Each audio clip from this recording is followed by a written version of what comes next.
ZNS Total Sports is brought to you by Fourth Terrace Diagnostic Center.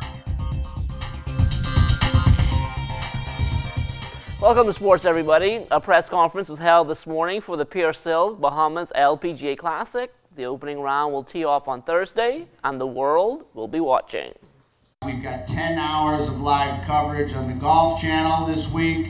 Thursday, Friday, Saturday, Sunday will be televised, and we're looking forward to an incredible show with tons of special features in and amongst the broadcast, aerial coverage providing the magnificent views that the islands of the Bahamas offers, as well as a nice look inside the world of sporting events right here at home.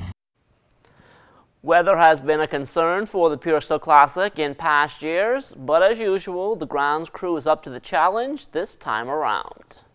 Every year it seems like we have a weather snafu, whether it's before the event, during the event, or after the event, but we always seem to persevere. So no different this year. We had quite a bit of rain a couple weeks before the event, and our team, our agronomy team, did an amazing job really trying to extract the water and get things where we want to see them.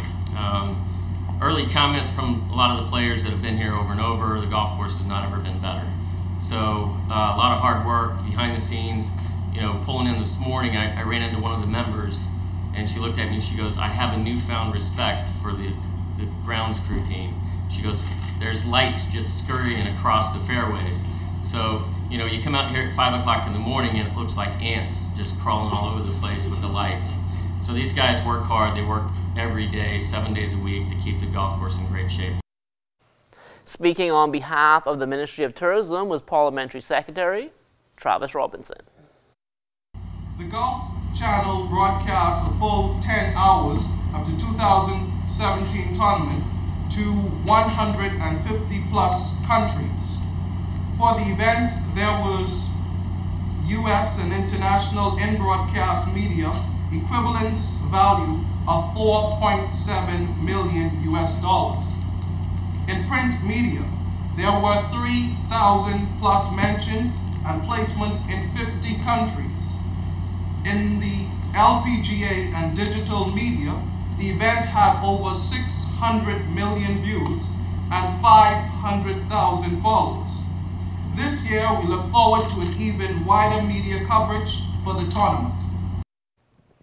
This past weekend, the LPGA partnered with the Bahamas Golf Federation to put on a junior clinic. The BGF believes initiatives like that, combined with professional tournaments here at home, is a recipe for success when it comes to showing Bahamian youth they too can succeed in the game of golf.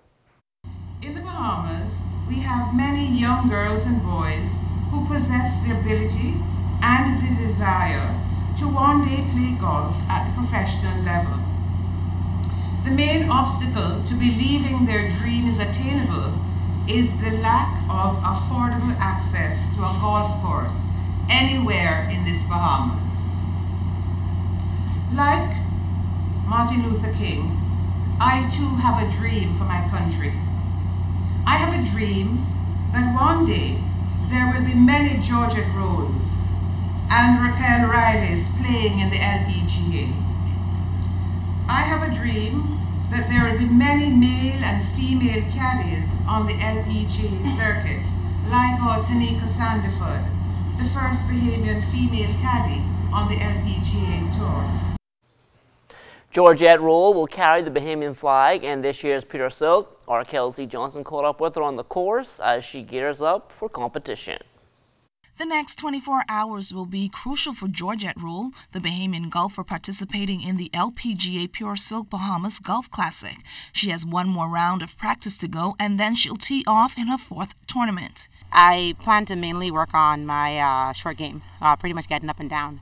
The weather is supposed to be rather windy, and so every player out here, if they're smart, they're going to be working on their short game, because par is going to save you any day out there. Roll is among 108 golfers vying for the $1.4 million purse prize. This year's winner will also get a full allocation of points in the race to the CME Globe season-long competition and 500 CME Globe points to go along with the title. Leading up into this event, I worked a lot on being able to kind of fight my golf ball, make it penetrate into the wind.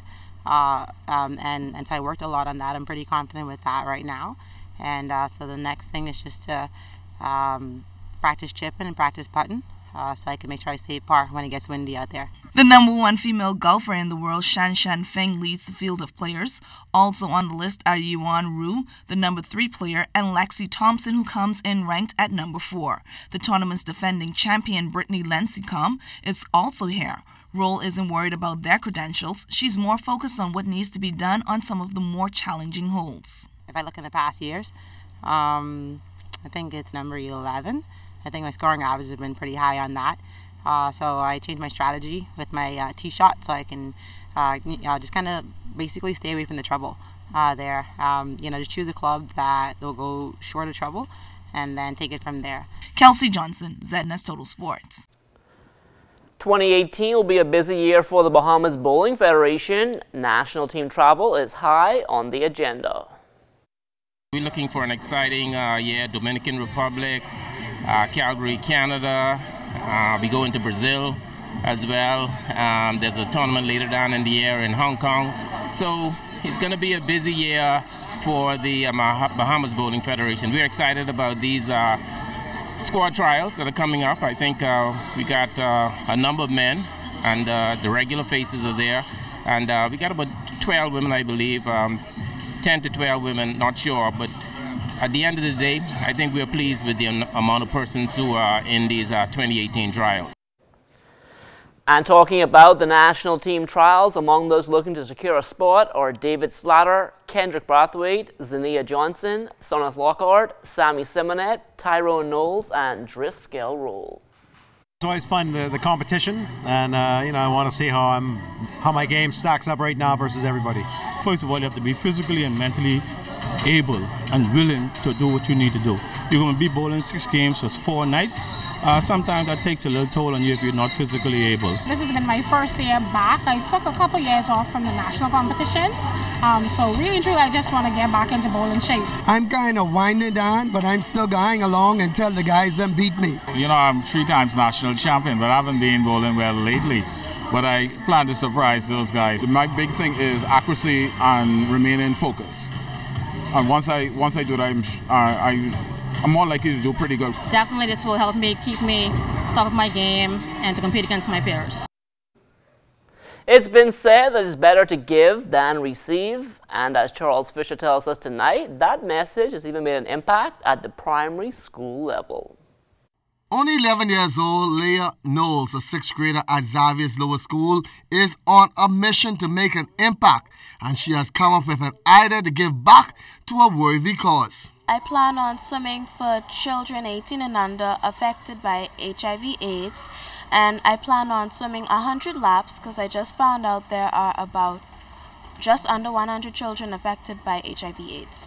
I had to do it for my Student of the Year project, but I plan on doing it for the rest of the years I'm able to. I told my parents I wanted to help in awareness, and we came up with HIV/AIDS. The swim will take place Monday, January 29th at 1:30 at Xavier's. I hope I'm able to raise a lot of money because I've been getting a fair amount of donations, so I should be able to raise as much money for the children affected by HIV/AIDS. I plan on letting some of my schoolmates swim with me. They're very happy and they're very supportive, and I'm very happy that they are. Her parents, Dr. Sean and Dorothea Knowles, 100% backing the 100 lap course. She realized that she has a talent, and I think it's based on the fact that she looks up to other swimmers, Missy Franklin in particular, and she realized that Missy used her talent in swimming to visit kids in hospitals around the U.S. And so she realizes that you can have a talent, yes, you can bring popularity to yourself if you want to look at it like that, you can win medals, but it's also good to use your talent to help other people, and that's what she wanted to do. The amazing thing about this whole event that she's doing is that it was pretty much her idea. She knows I'm very passionate about HIV/AIDS, but she thought about it and said, well, you know, Dad, why don't I swim and raise money to help raise funds for children who are affected by HIV? So I'm really excited about what she's doing, and it's all about what her mom and I are teaching her to give back to the community, to be able to make a difference in the lives of other people. Swimathon once again Monday, January 29th, 1:30 at Xavier's, whereby all proceeds will be donated to the Bahamas AIDS Foundation to assist with much-needed supplies for those children affected by the disease. Such a worthy cause. For ZNS Total Sports, I'm Charles Fisher. The government secondary school's basketball season on court yesterday at the Donald Davis Gym. Julian Gibson takes a look at some of the action. R.M. Bailey senior girls got their toys a bit later than anybody else. They toyed around with Government High senior girls. The final score, a blowout, 47-4. No, that is not a mistake. Government High senior girls only putting 4 points on the scoreboard. We wasn't playing hard defense, and we wasn't playing hard enough. I guess we didn't listen to the coach. It was nice. It was fun. We played our best of our abilities. We just was like winning off of passes and stuff, and like basic, like long passes and stuff like that. Senior boys game, R.M. Bailey and Government High once again. This time, Government High School with all the magic against R.M. Bailey senior boys. GHS winning 39-28. We never gave up. We know we could have done it. We just came in strong. We thought we knew we could have won, and we just executed very well. Our team played with a great offense and defensive mind. We like to do it again. We executed this afternoon by coming out with power. I support my team by scoring 7 points, and I hope that we make it to the playoff. I hope we make it to the playoff and have a good game. Very disappointed. You know, our guys, we practiced on some stuff. We tried to implement it, and it didn't work tonight. They wanted this one. We didn't want it. We thought we had it, but you know, congratulations to the team. They played a good game. Reporting for ZNS Total Sports, I am Julian Gibson. The CC Sweeting Cobras senior boys also on the floor yesterday. They lost 58-50 to the Doris Johnson Mystic Marlins. Coach Mario Bowleg says the problem is simple. You got to be consistent. Any team you know of CC in the past, we's practice, and we's practice our behinds off. This team, you got to beg them to come to practice. So if they don't put it together, they will just get beat and be another number and this season go by. The high school track and field season is underway with various inter-house meets taking place. This is all a prelude to the inter-school competitions. In the private school ranks, Sacs Big Red Machine looking forward to the BAISS meet. It's going pretty well, pretty decent. The same process every year, you know. Try to put in the work and hope that the kids perform to the best of their ability. From what you see in the early going, do you guys have a better track and field team this season than last high school season? It's kind of tough to tell, but we're going to be strong. I'm sure the other school that's been rivaling us for a couple of years is going to be pretty strong as well. QC, the other school you're talking about, how you expect they to be from what you're hearing? You know, they pick up some students, and your guys probably pick up some students too. I expect them to perform well. I expect them to be strong. I don't expect them to give in right now or back off. We expect a battle. Is this the best high school rivalry when you look at QC, SAC? When you look at like basketball, volleyball, is track the best rivalry right now? Right now, probably right now, yeah. It's probably the biggest, and it's probably the one that's most publicized. Do they bring the best out of y'all? We always bring the best. So when they come in, they'll meet the best. But it's always good to have a challenge.